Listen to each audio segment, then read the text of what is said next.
When you move to the Triangle region of North Carolina, you're gonna realize that this region is big. Like really, really big. And picking where you wanna call home can be completely overwhelming.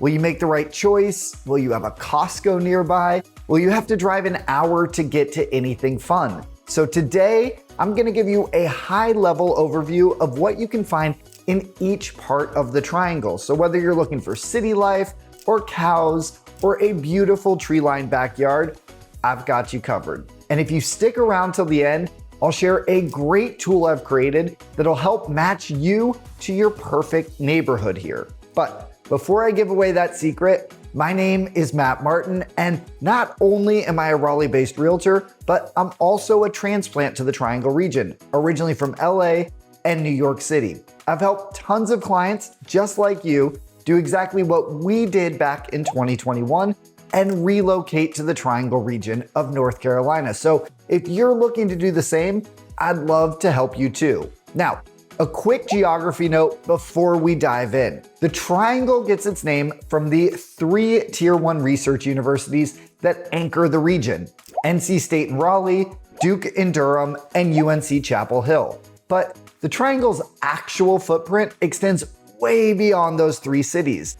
North up into Wake Forest, east to Knightdale and Wendell, south to Fuquay-Varina and Clayton, and west all the way out to Pittsboro. And since we have no subway or light rail, you're gonna be dependent on your car here. And depending on where you land, getting from one end of this region to the other can take an hour or more. So where you choose to live is gonna determine which version of the Triangle you actually experience day to day. And trust me, those versions can feel very, very different. So let's start with the state's capital, Raleigh, as it's the anchor of this whole region. With median single-family home prices around $521,000, Raleigh sits right in the middle of the Triangle's price spectrum. Not the most affordable, but far from the most expensive. It's got the density, the downtown energy, the restaurants and bars and museums you'd expect from a state capital. And it's one of the easiest places to be if you want access to every corner of the Triangle without committing too far in any one direction. But Raleigh is really big geographically. It's about 150 square miles. So living in Raleigh can mean very different things depending on where you are within it. So let's talk about what you'll find if you go just about 20 minutes in any direction from the state capital.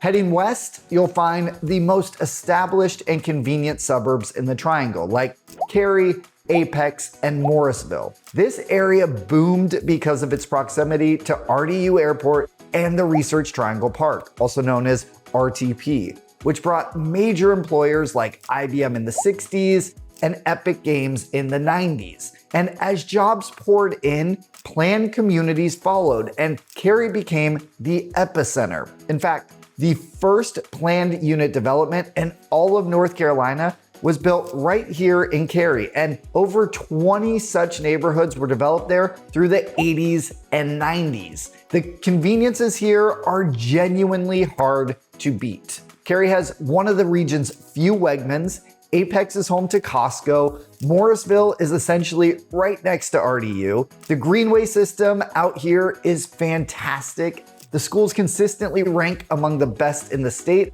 and downtown Cary is, in my personal opinion, the best downtown in the entire region. But the price tag reflects all of that. Median single-family home prices in Cary are hovering right around $720,000, and Apex is around $704,000.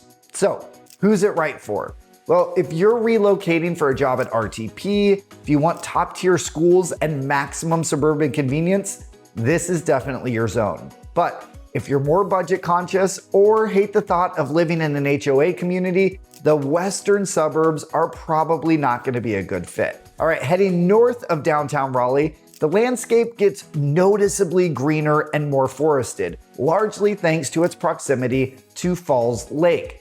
Up here, you're gonna find a mix of established neighborhoods with larger tree-lined lots and new construction that offers a bit more bang for your buck than those western suburbs. Wake Forest and Rolesville are the key communities here, and I'll admit they feel a little disconnected from the rest of the region. Wake Forest actually grew up somewhat independently from Raleigh. It was originally built around Wake Forest College and the railway that served it. But when the college relocated to Winston-Salem in the 1950s, the town's growth slowed way down, only picking back up in the 90s as the region overall started booming. Today, the northern edges of Raleigh and the southern edges of Wake Forest are finally starting to meet in the middle, with new development filling in communities like Rolesville along the way. Now, Wake Forest has its own charming downtown, solid schools, and yes, a Wegmans. And then price-wise, median single-family homes are more approachable than the western suburbs, with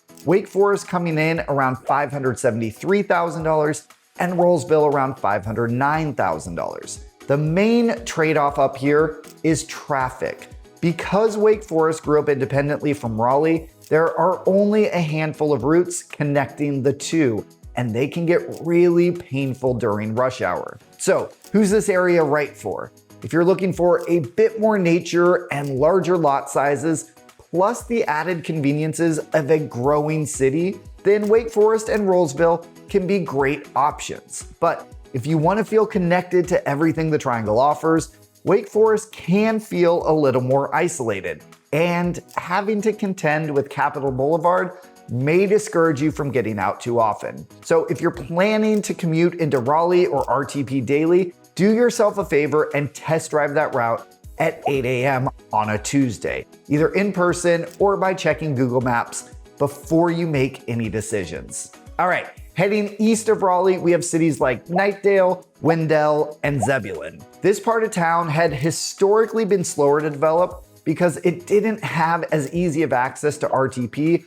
or the airport. But as the region has grown, and especially as I-540, which we call the Outer Beltline, has expanded, we've seen a push for more development here. So what you're gonna find here is a bit of a hodgepodge. Brand new communities from the major national builders next to rural farmland, next to charming Main Street downtowns. And it's also where you're gonna find some of the most affordable housing options in the region, all while still having super easy access to downtown Raleigh. What's really driven attention to this area is Wendell Falls, which is a master plan community that's almost fully built out now and features 3,000 to 4,000 homes, its own town centers with restaurants, medical facilities, and miles of trails. And that development has spawned a ton of new subdivisions popping up all across the eastern towns. Price-wise, like I said, median single-family home prices in Knightdale come in around $390,000. Wendell is around $418,000, and Zebulon comes in even lower at around $378,000. But because this area doesn't have a long history of development, you're not gonna find all the conveniences of places like Cary or even Wake Forest. So no Wegmans or Costco here, not as much character or charm, and more chain restaurants than local favorites. That said, you're a quick and easy drive from downtown Raleigh along I-87, so you won't feel too far removed. So who's this right for? Well, if budget is a top priority and you're comfortable betting on an area that's clearly on an upward trajectory, the east side deserves a serious look. But if you're looking for more established conveniences or want easier access to RTP, Durham, or the more western parts of the Triangle, then this may not be the right spot. Next, let's head south of Raleigh. This is the part of town that's experiencing the most extensive growth, and that's mainly driven by the expansion of I-540, that outer belt line I mentioned earlier. The newest stretch of this eventual 70-mile loop opened at the end of 2024, and it massively improved access for residents of communities like Fuquay-Varina, Garner, and Clayton. It helps that these parts of town have tons of open land, and while a lot of it is wooded, many areas south of Raleigh have a much more rural and farmland feel than what you'd find up north, for example. So it's the perfect vector for lots of new development, And it's incredible to watch what's been happening across these communities in the last few years, with new residential and commercial spaces popping up literally every day. No, there isn't a Wegmans just yet, but Garner just got its own Costco, so you know that means things are blowing up. You'll also find more affordable housing options here, but that really depends on which part you're looking at, with things getting more expensive as you move from east to west. The further south and east community is Clayton, which has a median single family home price of just $393,000, followed by Garner at $433,000, and then Fuquay-Varina at around $489,000. But then you have one community that I didn't mention because it's kind of an outlier, and that's Holly Springs. While it's technically south of Raleigh, it doesn't follow the trends of the other southern communities, and that's because of its accessibility. Before the new leg of I-540 opened, it terminated in Holly Springs, which means residents there already had that easy access to RTP and RDU that the other southern communities have only recently gained. So median single-family home prices here are significantly higher at $638,000, rivaling neighboring Apex. Holly Springs also has more cohesive development, including great parks and schools, shopping, and coming in 2027, the region's 5th Wegmans. I feel like Holly Springs is a bellwether for what's to come in many of the other southern communities as development continues. So where's the rub? Well, these areas suffer from the same thing as Wake Forest to the north, and that's accelerated growth with limited access. There's only so many ways you can get into these communities, so traveling during rush hour on Highway 55 into Holly Springs and/or Fuquay, or Highway 70 into Clayton may make you question your sanity. So who's this area good for? If you love new construction and want to get into a fast-growing area before prices fully catch up, the South is a fantastic option. But if you need all the conveniences right now, or you're going to be traveling to other areas of the Triangle during rush hour, you may really want to evaluate if this area will provide you that right lifestyle fit. Now, let's move on from Raleigh and head west into the region's next largest anchor city, Durham. This area has its own identity, its own energy, and it really doesn't feel like anything else in the Triangle. Being from New York, I usually say that Raleigh's more like Manhattan, while Durham is more like Brooklyn. It has a more artsy, independent vibe with an exploding downtown. Durham was built on tobacco money, and you can still feel that industrial history in the exposed brick and repurposed warehouse spaces of downtown Durham, especially the American Tobacco campus. But then you also have a very academic scene driven by Duke University, which anchors the city and draws people from all over the world. The restaurant scene is also exceptional. The arts and music community is thriving, and if you're moving from a place that has a real creative pulse like Brooklyn or Austin or Portland, then Durham is gonna feel like the most natural fit in the Triangle. Price-wise, Durham is actually the most affordable of the 3 anchor cities, with a median single-family home price right around $455,000. That's a meaningful discount from Raleigh and a dramatic one compared to Chapel Hill, which we're gonna get to next. If you want urban energy, a serious food and art scene, and the buzz of a world-class university in your backyard, Durham deserves to be at the top of your list. But you're not gonna find a lot of new construction here, so if turnkey suburban comfort and highly predictable school quality are what you're after, then Durham may not be the right fit. If we head southwest of Durham, we'll reach the last of the anchor cities, Chapel Hill, which is arguably the Triangle's most beautiful and inarguably its most expensive place to settle. It's home to UNC Chapel Hill, which is one of the top 5 public universities in the country, and the Chapel Hill Carrboro City Schools, which is the #1 ranked K-12 school district in all of North Carolina. So Chapel Hill consistently punches way above its size of just over 60,000 people. Historic Franklin Street is the heartbeat of this college town, and the nature here is extraordinary. And that's because Chapel Hill has strict tree protection ordinances, so driving through the city honestly feels like you're moving through a forest. And Chapel Hill is home to some of the most beautiful mid-century modern architecture in the region. But you will pay for all of it. The median single-family home price in Chapel Hill right now is around $794,000, making it the most expensive market in the Triangle by a wide margin. The city is also one of the most geographically removed from the rest of the region. Downtown Raleigh is about 45 minutes away, and even RTP takes 25 to 30 minutes to reach. And Chapel Hill has intentionally kept big box retail out of its city limits.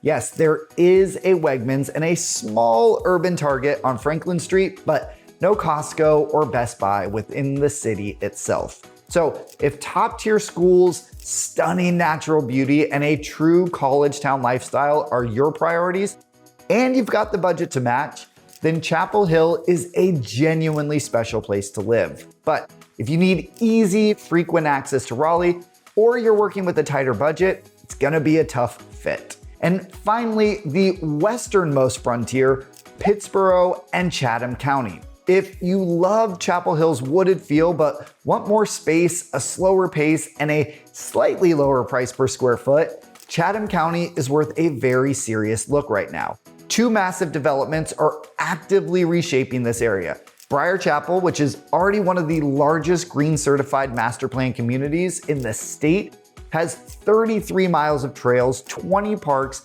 and a resort style pool. And then Chatham Park is an 8,000 acre development just down the road that will eventually bring over 20,000 homes to the area and completely transform Pittsboro.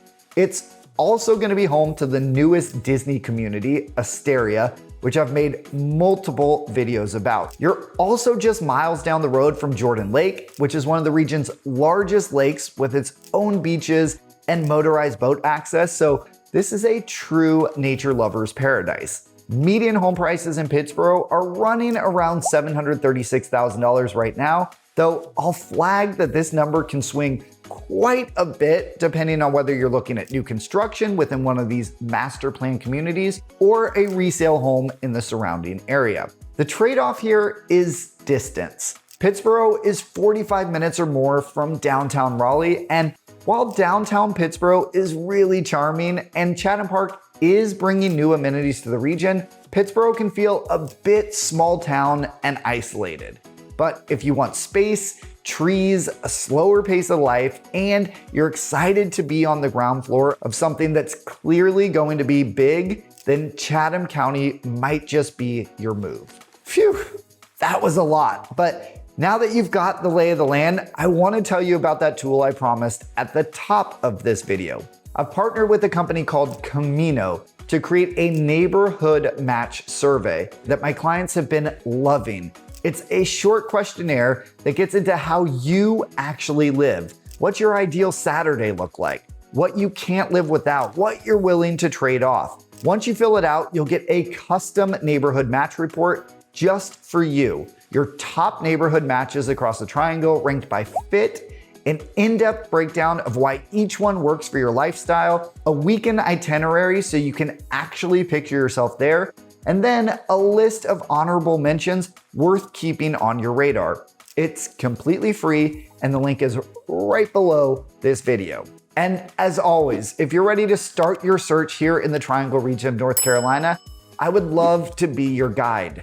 You can reach me by phone, email, or text, and you can find all my contact information in the link below, or by scanning this QR code right here with your phone. And if you liked this video, I have a whole catalog of others all about moving to, living in, and buying real estate in and around Raleigh. Here's another one here that you may like, so give it a click to keep on watching.